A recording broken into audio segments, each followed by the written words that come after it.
So for now, our next speaker, he's one of the corporate communications and reputation. He's the corporate communication and reputation manager of Procter & Gamble United Arab Emirates. Please say hello to Mr. Alex Malouf. He will be presenting. He will be talking about. Okay, feel free ان هيبقى في ايربيس ممكن تاخدوها للناس اللي عايزه ترانزليشن موجوده هنا تقدروا تاخدوها دلوقتي قبل ما الدكتور يبتدي. Okay. Please, I would like to mention that there's a translation handset available if anyone could need it. Thank you. Thank you. Thank you. Hello everyone. It's a pleasure to be here. I'm third up after two incredible speakers. Actually, I wanted to say Dr. Ganalda, if you wanted to take some of my time, I was loving the jokes. If you were my professor in university, I probably would be much better than I am today. And I think this is one of the reasons why Egyptians are so creative when it comes to marketing. I'm sure of that. Anyway, I'm going to be talking about CSR and PR. And one thing I'd want to say is, if you have a question, then please do ask it. I want it to be a discussion. So if you have a question, just raise your hand. I will try and spot you, and I'll do my best to answer, okay? So I work with P&G. We make lots of products. And one thing which we do focus on, and we focus on for a long time, is cause marketing. Looking at what are we doing beyond just simply making a product. Because we are creating values, and that's what we're doing with our audience. We're engaging with them, and we want to sell them much more than simply something from the shelf. So, first question, P&G. Who knows Pampers? Who's used Pampers here? Anybody use Pampers? Come on, there should be more hands here. Who's used Pampers? Don't be shy, look, I'm putting my hand up. There you go, we have some people who remember back. So, Pampers is our biggest selling brand globally. It's a $10 billion business. Okay? But we had a question over 10 years ago. We wanted to shift away from the concept of the product itself. There's a lot of competition in the market, and we thought, what do we do in terms of distinguishing Pampers from everything else out there? So we asked ourselves a question. What can we do in terms of Pampers, and how can we make a bigger difference globally? To our customers and to local communities in need. So the first thing which we did was look to the market and said, okay, we're a global brand. Who do we work with? And one solution which was obvious to many of us was finding a global partner. We reached out to UNICEF and we said, we want to do something to make a difference and not just simply sell diapers. So then we came to the issue of what Pampers stands for. It's all about health. It's all about the well-being of babies and also as well their mothers. So we worked with UNICEF to find a cause that we could support globally, that mums would buy into, and they would support. And what we found was a disease which isn't well known, which isn't popular, but which affects millions around the world, including in the Middle East and also Africa. So UNICEF came to us and said, look, we have a problem here. We have an issue which we call MNT. Anybody here heard of MNT? Maternal neonatal tetanus? It kills a child every couple of minutes across the emerging world. So they said, we want your help. We want to eradicate this disease. So what we did was work with the charity and create a campaign and a concept which is both effective and simple. The idea is, you buy a packet and we as P&G donate a vaccine to UNICEF. Now, what have we achieved today? We've achieved over 100 million mums and children being vaccinated, and we have a long-term goal. This is really important in terms of CSR. This is not a small initiative. We're looking at something over the long term. And our aim is to essentially eradicate this disease globally with UNICEF. So, the concept, as I mentioned, it is so simple, and simplicity results in effectiveness. You buy one packet anywhere during that defined period, and we donate. It's not that you donate as consumers, it's us as P&G. Okay? Now, where have we got to? We have essentially worked with UNICEF in around 40 different countries in terms of the campaign selling, and we've reached out to over 100 million mums and their children. We've actually eliminated this disease in over 10 countries, actually now 15 countries. But what we've done and who have we involved? So firstly, we've engaged with our ambassadors. You can call them influencers today, but for us they're still ambassadors. Anybody know this lady? Kalam Nawayam? Yes, Mona Abu Saliman. So, first of all, we work with our partners to spread the message. We also, as well, work with other brands in P&G because it's so successful, the concept. People love it, they get it, and again, we want to make sure that other brands can play a part in terms of this campaign. But also, as well, we work with our retailers. So we work with the likes of Carrefour in terms of using their leverage and their reach to expand the campaign to as many people as possible in the market. As I've said, 300 million vaccines, and each vaccine costs around 5 cents. And this is all money which we have donated through the concept, 100 million mums. And let me explain why the campaign works so well. So first of all, it's the insight. You may live in New York, you may live in London, you may live in Dubai, Cairo, you may not know the disease, but mums understand the concept of motherhood and about caring for their kids. This is a universal concept which doesn't change from place to place or person to person. So that's the first issue. And this concept crosses borders, it goes everywhere. It's pan-cultural. But what we have done is we've adapted the campaign in terms of cultural requirements or cultural shifts. So for example, running the campaign often in Ramadan, when people are more inclined to think about charity, think about the well-being of others. So, second is brand alignment. UNICEF is all about the health and safety of children. Likewise, Pampers is all about the health and safety of children. What we found is that brand awareness and that brand strength of the trust in the brand of UNICEF has carried over to Pampers. So we've actually strengthened our brand equity through the association. When they know about the campaign, consumers think much better of us as a brand and as a company.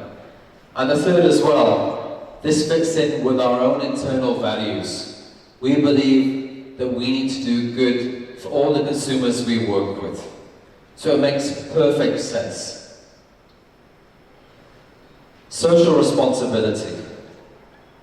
And you will keep coming back to this issue because it is becoming more and more important to consumers. Everything now we sell is essentially a commodity.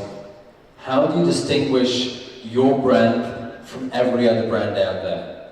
Now, what is fantastic about what we did was we were the first in the market to do this. This is unique to Pampers. Nobody can copy that concept. And also as well for UNICEF, it was a new revenue stream for them. It was a new supporter, a new partner, which made a lot of impact for their work and what they're doing. So, what we've done in terms of research, we've gone out, we've asked consumers what they think about what we're doing, and perception of the brand has increased because of the association, because of the belief of what we're doing is the right thing. Secondly, the value perception. Consumers want this from us today. And I give the example in terms of brand values. Who knows the story of Uber and the CEO? Everybody knows the story of Uber, Travis Kalanick? Bad behavior impacts the brand. Good behavior strengthens the brand.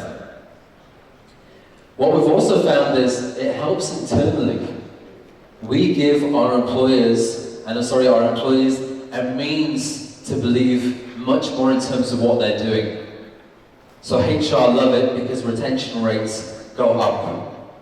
Employees are more committed to what they're doing because it has a social good to it.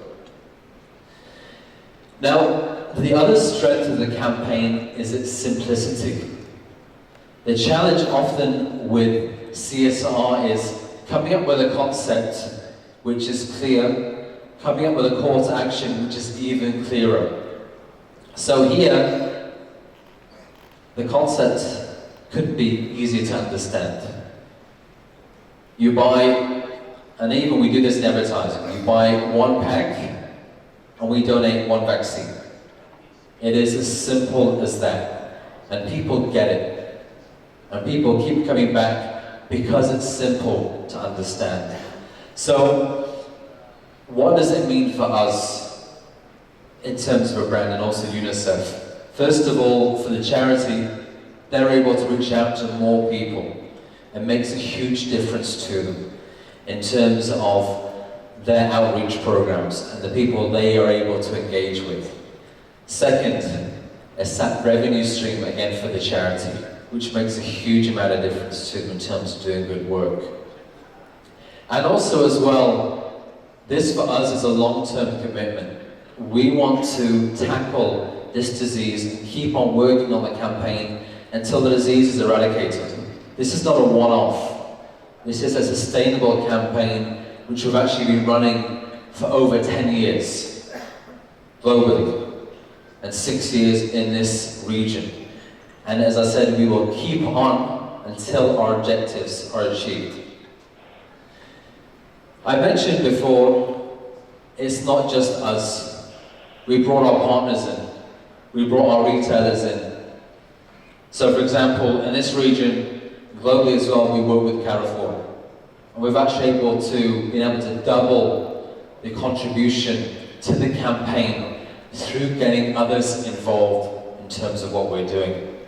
So, if you look at what we've done in the Middle East region, we've raised, say, 5-6 million vaccines. We've doubled that thanks to our contributions from Carrefour, who have said, we also want to support you. We want to step in and help out.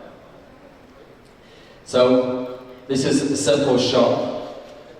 What is great about this campaign is its measurability.